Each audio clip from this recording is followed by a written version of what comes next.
My name is Emily Carter, and I've been a registered nurse for nearly 12 years. Some people think working in healthcare is all about fixing wounds, administering medications, and checking charts, but for me, it has always been more about the people, their stories, their struggles, and the way their lives change in a heartbeat. Nursing, in many ways, shaped who I became. Yet somewhere along the way, I realized I'd lost myself. My marriage had ended 2 years earlier.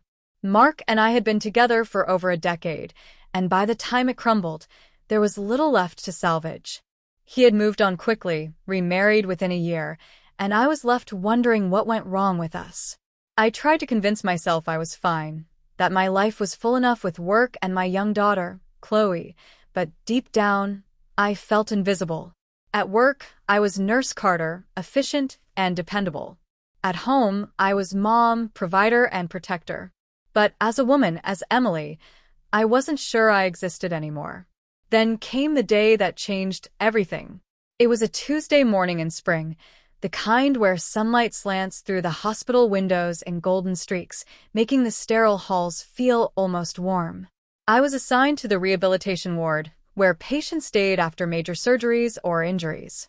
That's when I first saw him, Daniel Brooks.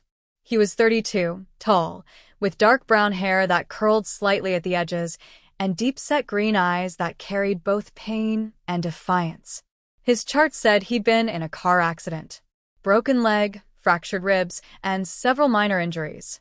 I expected him to be grumpy, like many patients struggling with mobility and dependence, but instead, he greeted me with a smile that caught me off guard. "You must be the famous Nurse Carter," he said, his voice low but warm. I laughed softly. "Famous? Hardly. I'm just here to make sure you get better, Mr. Brooks." "Daniel," he corrected quickly. "Mr. Brooks makes me feel like I should be paying bills or something." There was something about the way he said it, light-hearted but sincere, that eased the usual awkwardness of introductions. I noted his vitals, checked his pain levels, and reminded him about the importance of using the walker instead of trying to limp around on his own.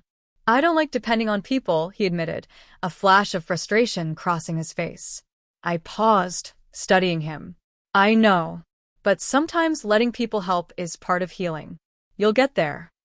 Our eyes met for just a moment longer than necessary, and I quickly looked back at my chart.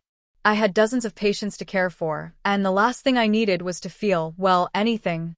But something about Daniel lingered with me all day. Over the next week, I saw him daily. At first, it was the usual, helping him with physical therapy schedules, managing his pain meds, encouraging him through the rougher mornings. Yet, slowly, our conversations began to stretch beyond the basics. He asked me about my favorite books, and I found myself talking about the novels I kept tucked away on my nightstand. He joked about hospital food, and I laughed more than I had in months. He told me about his job as a graphic designer, about the road trip he had been planning before the accident, about his dog, Max, who was staying with his sister until he got back on his feet. One evening, as I checked on him before the night shift ended, he said something that stopped me cold. "You know, Emily," he had started calling me by my first name once he learned it, "you're the first person in weeks who's made me feel like more than just broken." I froze for a second, the words hitting far closer to home than he realized. Because in that moment, I knew exactly what he meant.